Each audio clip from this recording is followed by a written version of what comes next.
Estás escuchando La Nación Podcast. A continuación, el equipo de revista Rolling Stone te cuenta la historia detrás de los vinilos clásicos del rock en Discos Esenciales.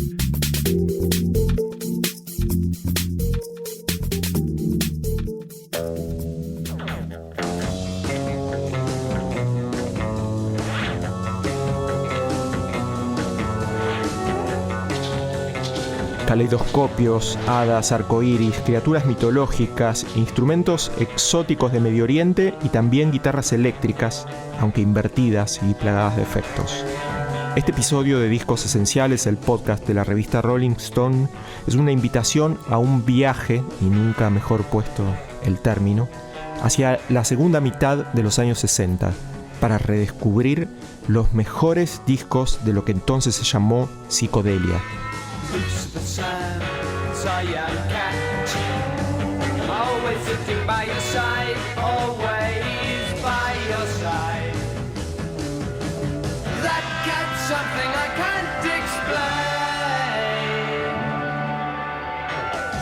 En el número de julio pasado de Rolling Stone, el periodista y crítico musical Jorge Luis Fernández reseñó una lista con los 25 discos esenciales del rock psicodélico. En los próximos minutos vamos a tomar ese trabajo como guía para escuchar y comentar con Jorge algunas de las grabaciones más extraordinarias, ya no solo de este subgénero, sino del rock en general. Así que prepárense para escuchar clásicos de Beatles, Stones, Beach Boys y los Who, por supuesto, pero también obras exuberantes de unos cuantos artistas no tan populares como Love, The Zombies y los increíbles y favoritos de la casa United States of America, que los van a sorprender.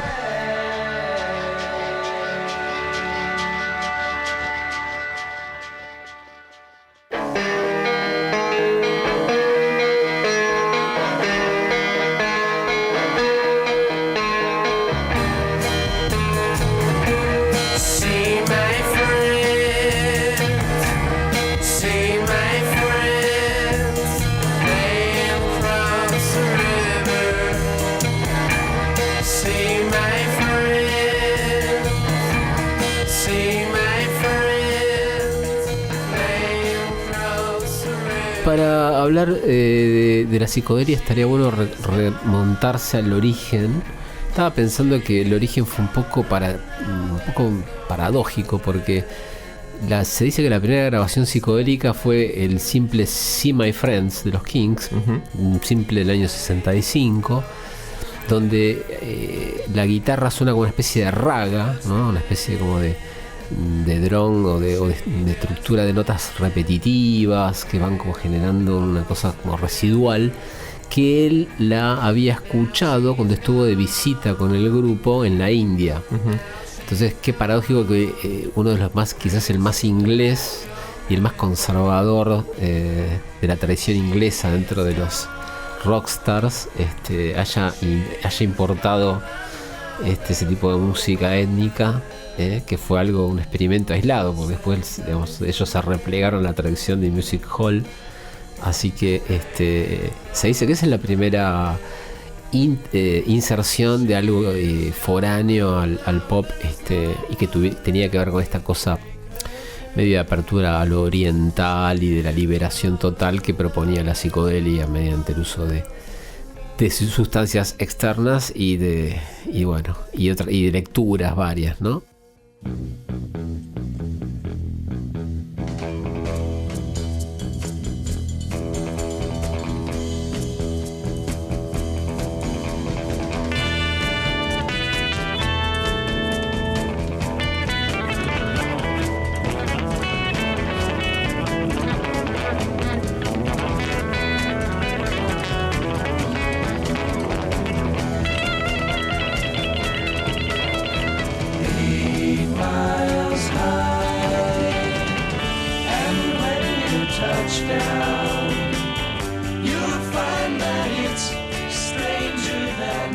Después, ese mismo año, en 65, a finales de 65, en diciembre, en los estudios de RCA, los Byrds graban la primera versión de 8 Miles High.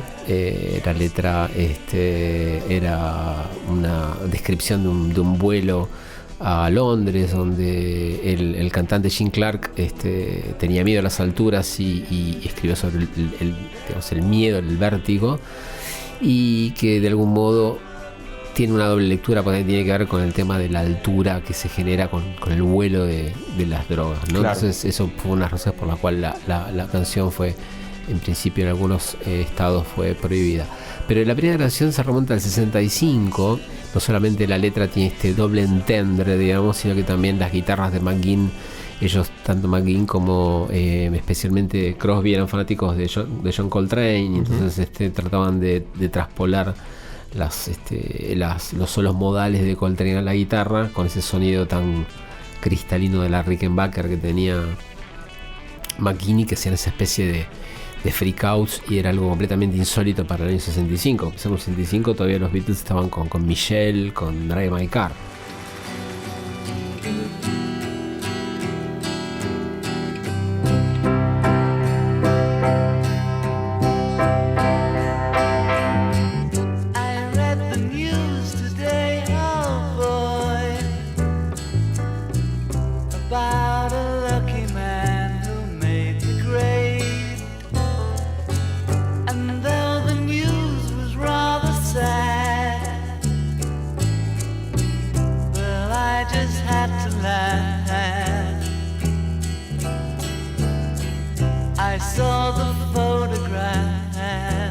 Obviamente que el caso paradigmático es Sgt. Pepper, que hay como ya desde la tapa está esta cosa tecnicolor que tiene la psicodelia, de llenar de colores, una cosa medio caleidoscópica, llena de mitos de la cultura popular, el art pop de Peter Blake, que fue el artista, era como una especie de, junto a Richard Hamilton, eran como los Warhol ingleses, ¿no? Donde bueno, hay esta especie también como de intento del rock, por llegar al arte en general, ¿no? O sea, en una época en la cual los galeristas y los músicos pop en las noches, digamos, pasaban de un recital a una exhibición, etcétera, etcétera. Entonces, en la cual McCartney empezaba a comprar obras de arte, por ejemplo. Y los Beatles empiezan a pensar en el tema de la psicodelia como una especie de introspección, de ver la realidad con ojos subjetivos, digamos, y que esto tenía que ver con la asociación con la infancia. Ahí se graba el simple doble cara A, Strawberry Fields Forever, Penny Lane, que los Beatles querían que fuera, digamos, la puntapié del nuevo disco, que iba a ser un disco sobre la infancia. En ese momento, Capitol, que era la compañía que tenía a los Beatles en Estados Unidos, no permitía que hubiera simples. No sé, estoy seguro si era EMI o Capitol, pero una de las compañías no quería que hubieran simples repetidos en los álbumes. Entonces ellos tuvieron que dejar ese simple de lado, y no fue incluido en el próximo disco. Por lo cual Sgt. Pepper empezó de cero, y el primer tema que grabaron fue Un día en la vida. Un día en la vida tuvo muchas también interpretaciones. Para muchos es como la obra cumbre de los Beatles, de algún modo lo es, en la cual empieza Lennon narrando, es como si leyera un diario, y una de las noticias es la muerte en un accidente de tráfico de Tara Brown, heredero del Imperio Guinness, un millonario hip de la época, amigo de ellos, de los Stones, de los Beatles. Y de ahí pasa inmediatamente a una noticia completamente, si se quiere, en un punto banal en ese contexto, que era el descubrimiento de 4.000 pozos en el estado de Lancashire, o el condado de Lancashire. Entonces, como que ahí también hay como una especie de esta cosa de lo pasatista o de lo transient que tienen las noticias, de algo tan importante como una muerte de alguien cercano a un simple hecho, digamos, fortuito. Es una cosa como una rareza, digamos, ¿no? Para una trivia. La lectura que hace la canción, de algún modo, Lennon y McCartney, es no solamente esta cuestión de los medios como algo, de la transformación en espectáculo de la realidad, sino también esto de la mirada de que lo importante es cómo vemos la realidad. La realidad es la que creamos nosotros y que puede ser linda si nos lo proponemos, ¿no? Y esto tiene que ver el LSD, tiene que ver la droga, el pasaje en el puente de la inserción del tema de McCartney, ¿no? Esa especie de que me despierto, me levanto, fumo un cigarrillo, no se sabe si estaba bebiendo un cigarrillo de tabaco o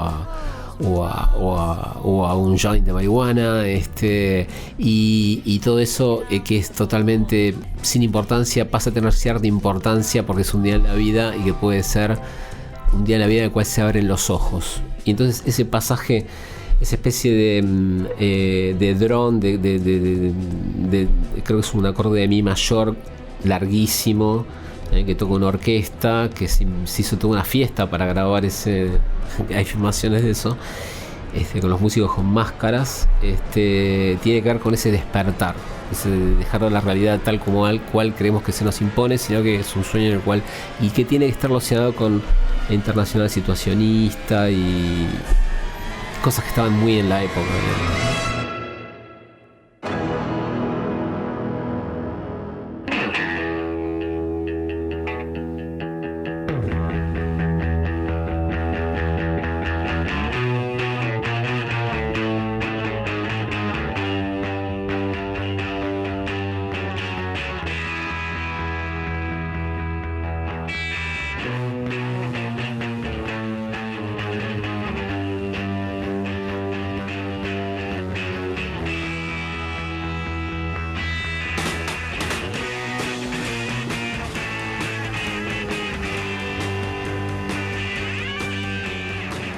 Jorge, me gustaría ir a otro punto importante, fundamental en la discografía psicodélica, que es The Piper at the Gates of Dawn de Pink Floyd, el primer disco de Floyd, el disco de Syd Barrett, digamos. El disco plantea tanto una continuidad con la idea de Strawberry Fields en particular, de Lennon, esta cosa del recurso por el abrir el baúl de la infancia y ver qué había ahí, verlo con otros ojos, digamos, o sea, de resignificar todo el tema de la infancia. Él adapta, de hecho el título del disco es un capítulo de la novela infantil The Wind in the Willows de Kenneth Graham, y toda esa imaginería que es para chicos, pero al mismo tiempo aparecían como el dios Pan, aparecían cosas que tenían que ver más con una cosa medio como arcaica, como secreta, arcana, o sea, era algo, digamos, como para una especie de clase media ilustrada inglesa, ese tipo de literatura infantil, lo mismo que Alice in Wonderland. Entonces toda esa imaginería él la transporta a canciones que en algún punto también tienen que ver con la canción de cuna, con la tradición del lullaby, con la tradición de music hall, la temperada. Pero al mismo tiempo, lo interesante es que como banda, Pink Floyd también le gustaba improvisar. Y le gustaba, pese a que no eran grandes instrumentistas, a excepción se dice que de Rick Wright, el tecladista, les gustaba mucho improvisar. Y entonces ahí es donde aparecen los freakouts, que entonces el disco, viste, de Piper tiene tanto canciones como, no sé, Bike o The Gnome o Scarecrow, como Interstellar Overdrive o Astronomy Domine, o sea, de temas como que son muy zapadas y muy desaforadas para la época.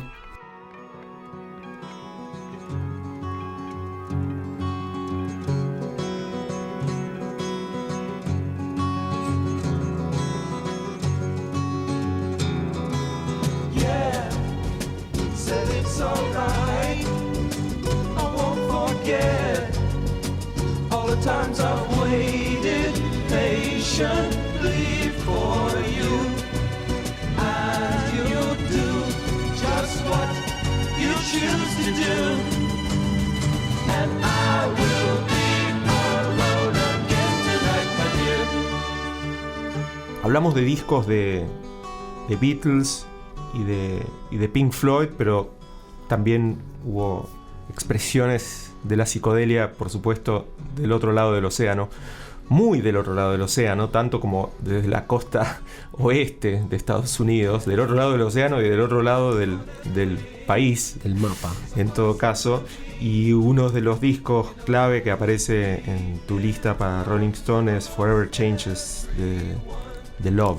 The Love, sí. A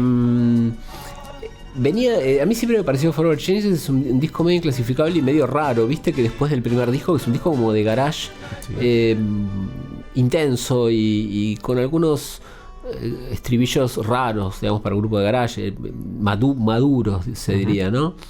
Forever Changes es un disco acústico que como que no encaja demasiado, incluso con lo que después hizo Arthur Lee, pero parece ser que la génesis tuvo que ver con que Arthur Lee estaba en un estado medio de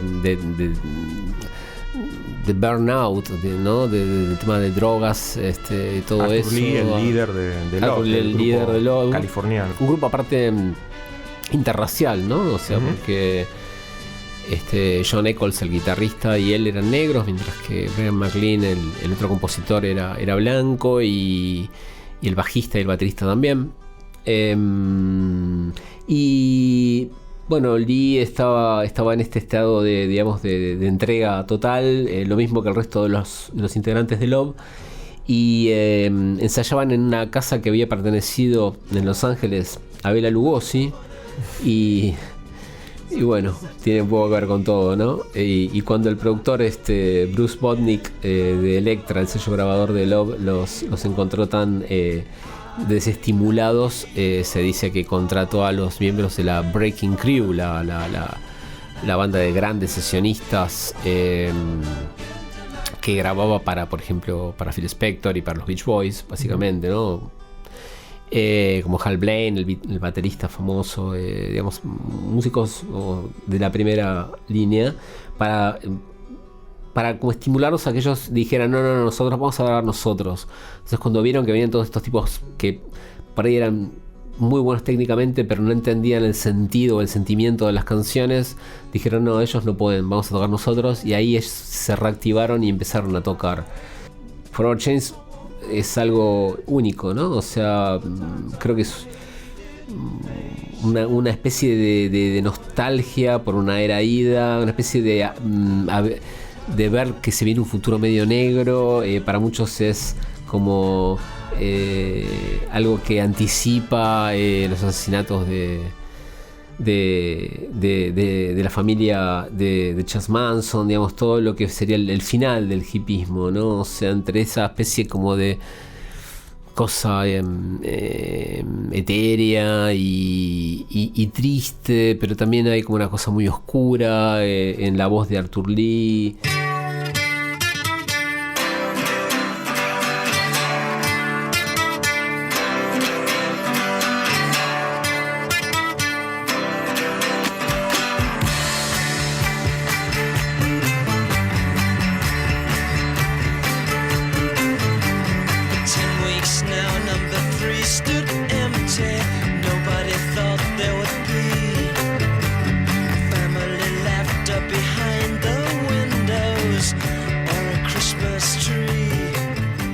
Siguiendo la secuencia temporal, nos podemos detener en otro punto de tu selección discográfica, que es SF Sorrow de Pretty Things. ¿Por qué lo elegiste?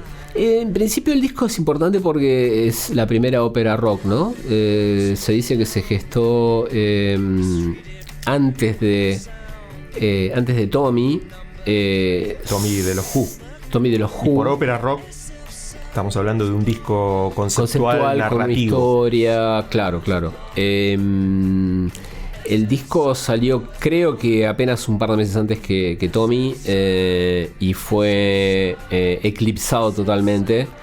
Los Pretty Things eran una banda como de Rhythm and Blues,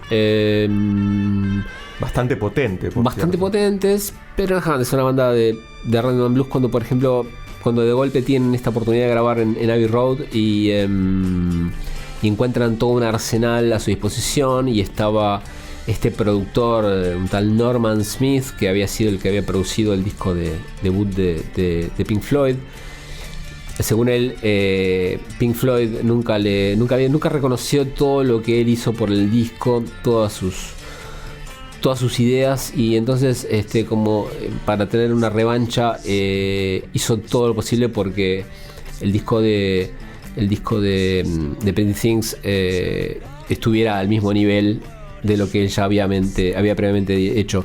Y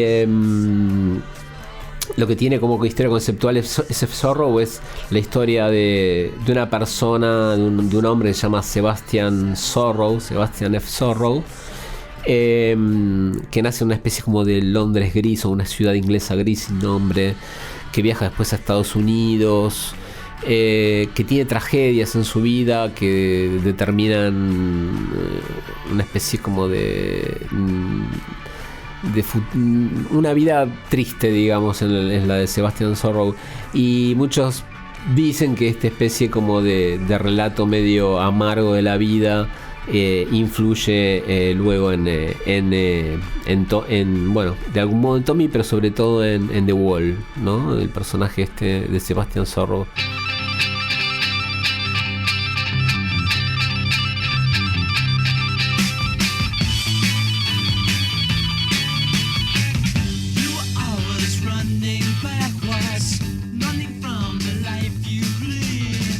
Hay temas muy interesantes dentro del disco, pero musicalmente mi favorito, un tema que está en las sesiones de grabación, pero salió como cara B de uno de los temas del disco, que se llama Mr. Evasion, o Mr. Evasion, que para mí es como está en germen el sonido de My Bloody Valentine, es como una especie de rock sónico.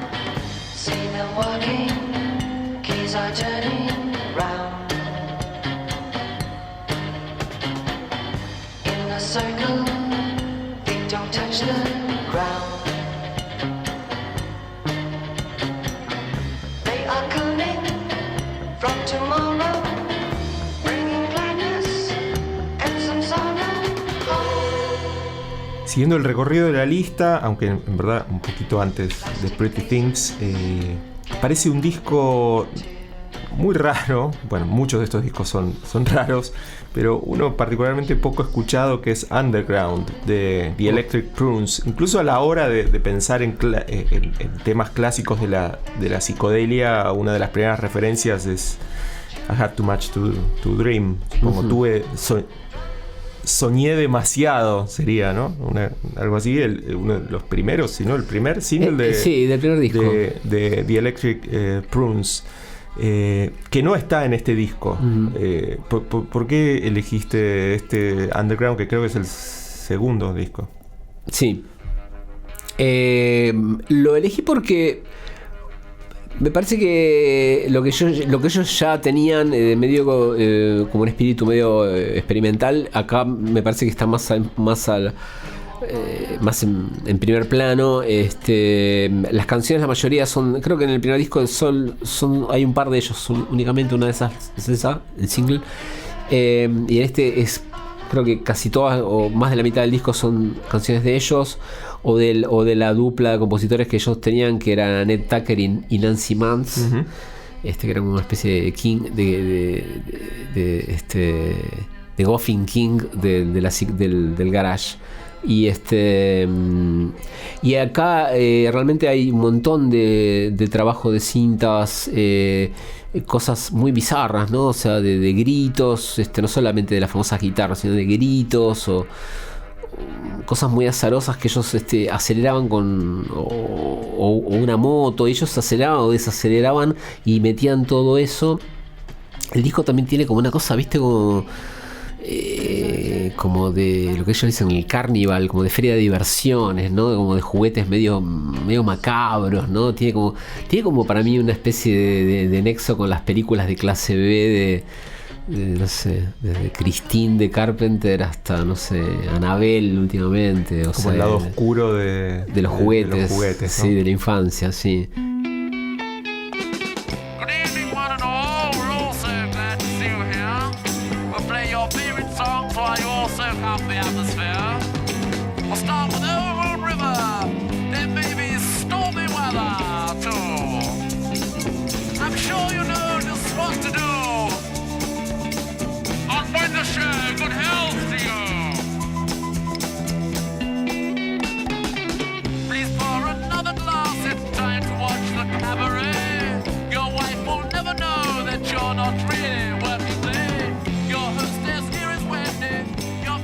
Si un grupo venía del rhythm and blues por excelencia, de todos modos tuvo su experiencia psicodélica, experiencia muy pasajera, muy rápidamente dejada atrás, pero que marcó uno de sus discos importantes, no disfrutados por todo el mundo, pero importantes, fueron los Stones, justamente, los Rolling Stones, que en la lista aparecen con sus majestades satánicas, obviamente, uno de los discos más particulares del catálogo de la banda. Vos contás, y es muy divertido, que una teoría o una versión es que Jagger y Richards lo grabaron un poco para espantar a Andrew Luke Oldham, quien luego derivaría con producciones en Argentina, quizás huyendo de sus majestades satánicas, terminarían en Las Pampas. Pero ¿qué tan así será esa historia?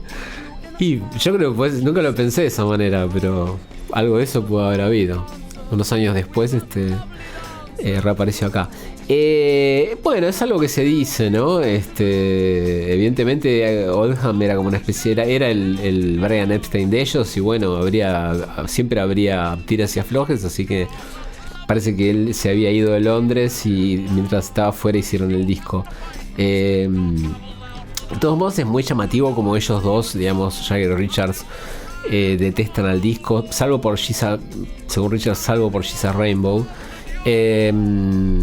Cuando es realmente muy muy buen disco para mí, y hay como una búsqueda sonora que obviamente no tiene nada que ver con el resto de la discografía, por ahí en Between the Buttons, ¿no? Hay algo de eso también, ¿no? Pero claramente eso te demuestra que tenía mucho que ver Brian Jones ahí. En el último tema hay un pasaje del Pájaro Campana, de esa melodía paraguaya, que eso es algo que claramente venía de la mano de Brian Jones.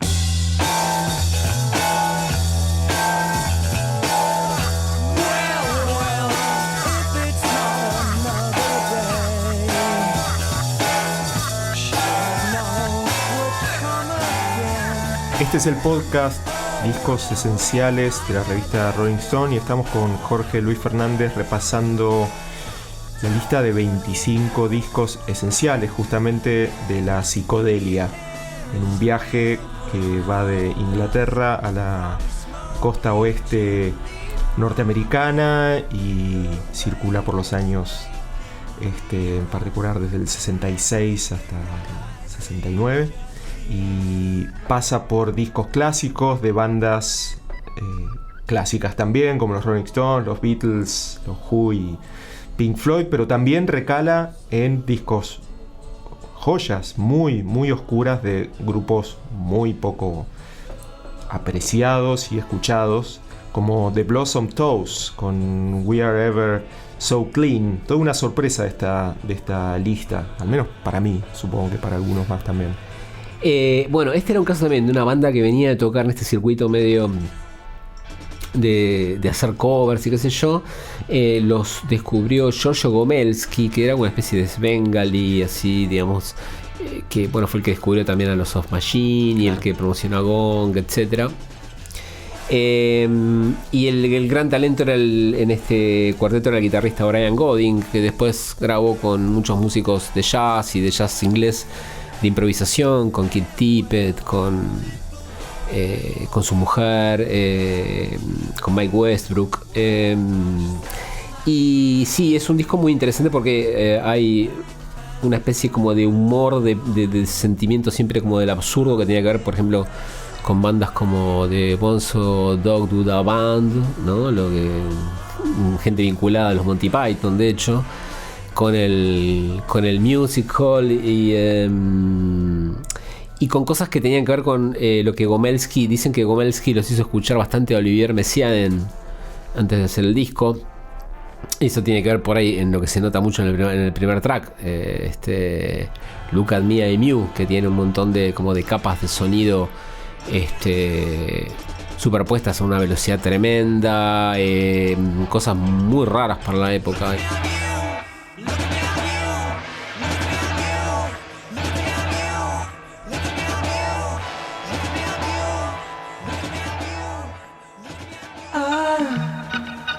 I love the colorful clothes you wear and the way the sunlight plays upon her hair. I hear the sound of a gentle word on the wind that lifts her perfume through the air. I'm picking up good vibrations.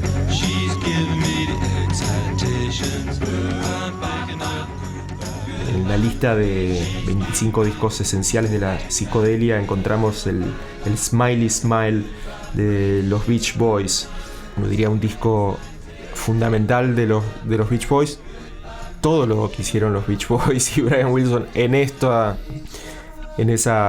época podría calificarse de esencial. ¿Por qué elegiste este en particular? En particular porque, bueno, está ligado a la época, porque es interesante que ellos hayan, digamos, relegado su lugar de hacer grandes, digamos, estamentos, ¿no? Al estilo, siguiendo el linaje wagneriano del ídolo de Brian, que era Phil Spector, pero que, digamos, seguían haciendo grabaciones de orfebre en un plano más sencillo, precisamente. O sea, habían relegado un poco, sabiendo que de algún modo no iban a poder competir con lo que estaba pasando con los Beatles, y que Smile no había sido una posibilidad, digamos, no se había podido realizar, digamos.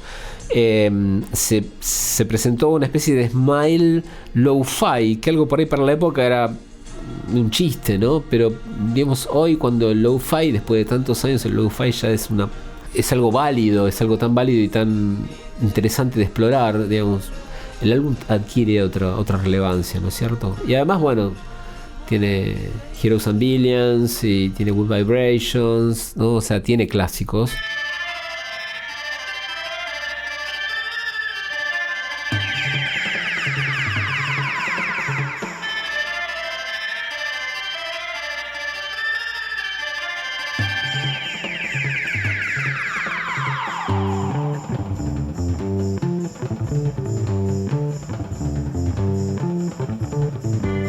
Poisonous gardens,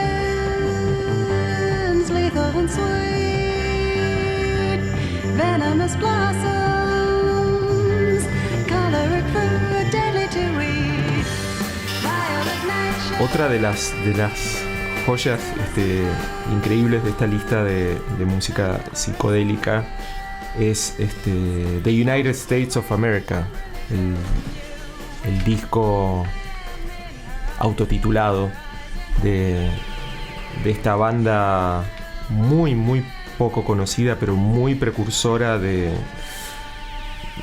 un montón de cosas que pasarían en la música pop más inteligente de varias décadas después. Exacto. Sí, yo estaba pensando que United States of America es como la contrapartida de Electric Prunes, ¿no? O sea que, digamos, mientras que Electric Prunes llega a una especie de híbrido avant-garde desde la total, digamos, no sé, desde el costado más simple y crudo de ser una banda de garage, ellos llegan a eso, digamos, desde no entender nada de lo que era el rock. O sea, va a ser fundamental explicar qué era el United States of America, porque claro, el líder muy fuera del dominio público, me parece.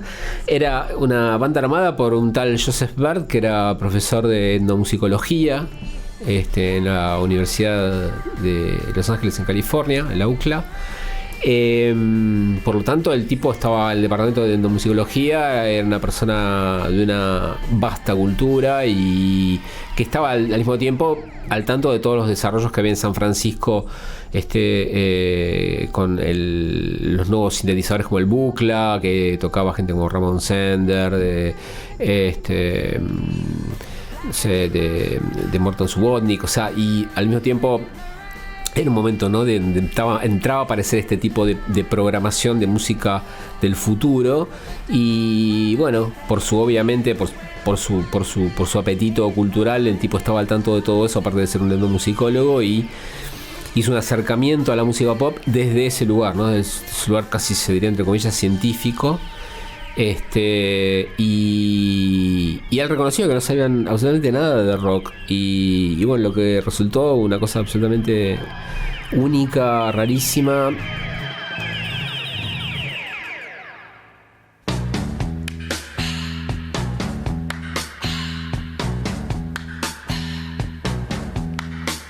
It's the time of the season when love runs high. In this time, give it to me easy, and let me try with pleasured hands to take you in the sun to promised lands, to show you everyone. It's the time of the season for loving. Hablamos de referencias literarias, vuelta a la infancia, experimentación avant-garde, viajes cósmicos.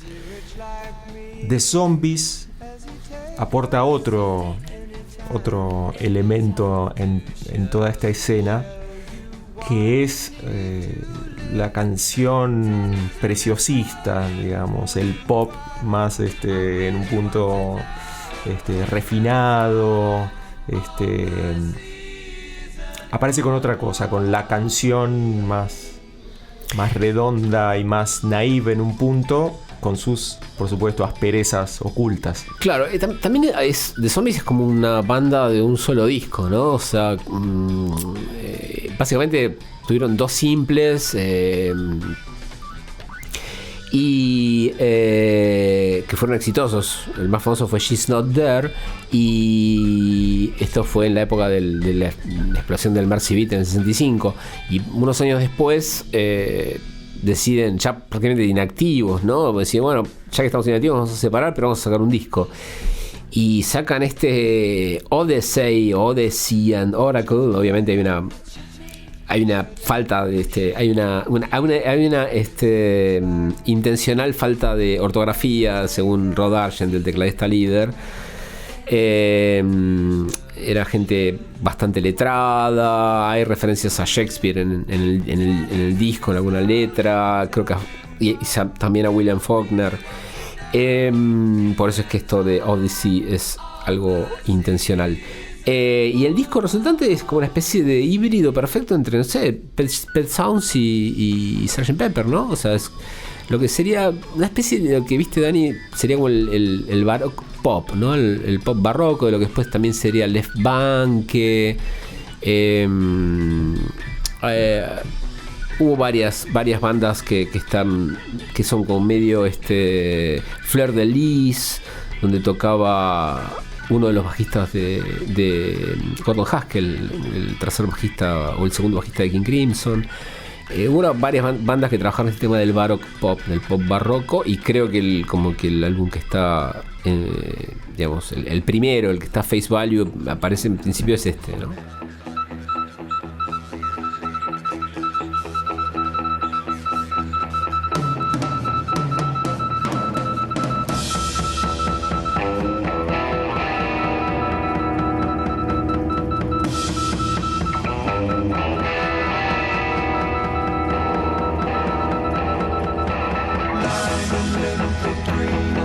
seen the fights between the blue you once knew.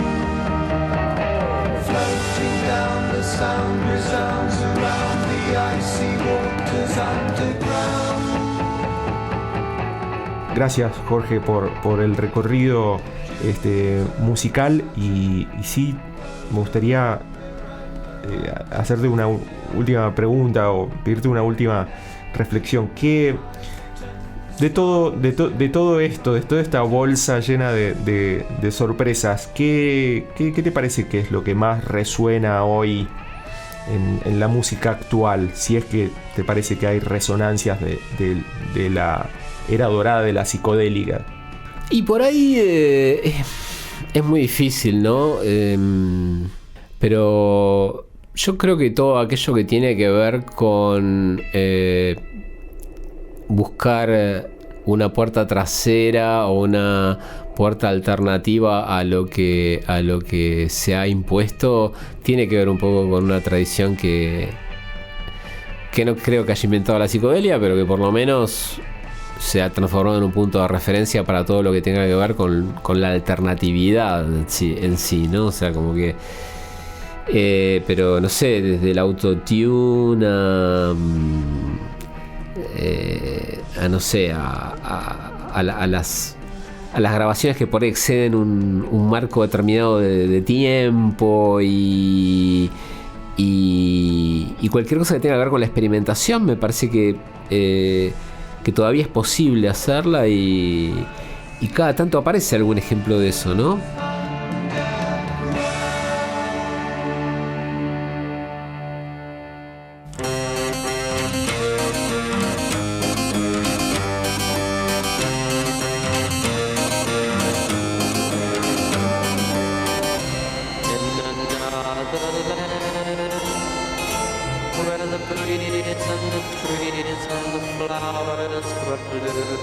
Lo que suena es In Another Land, tercer tema del disco Their Satanic Majesty's Request de los Rolling Stones de 1967, un tema raro en la discografía Stone, no solo por su sonoridad, sino porque es uno de los pocos compuestos por el bajista Bill Wyman, claramente en ese momento en pleno uso de sus facultades psicodélicas.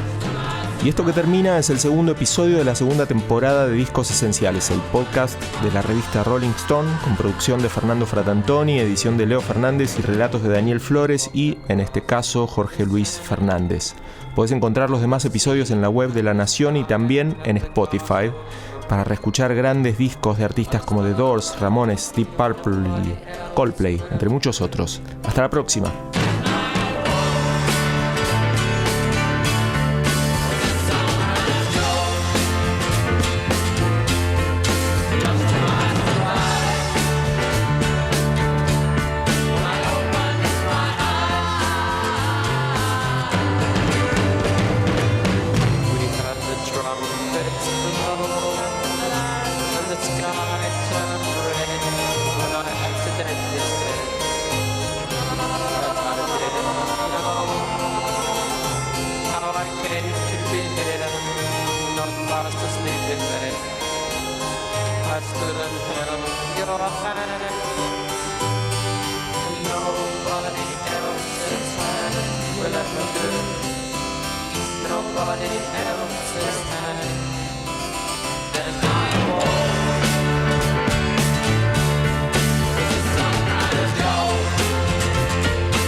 Esto fue Discos Esenciales, un podcast exclusivo de La Nación. Escucha todos los programas de La Nación Podcast en www.lanacion.com.ar. Suscríbete para no perderte ningún episodio. Estamos en Spotify, Apple Podcast, Google Podcast y en tu reproductor de podcast favorito. Seguí escuchando La Nación Podcast.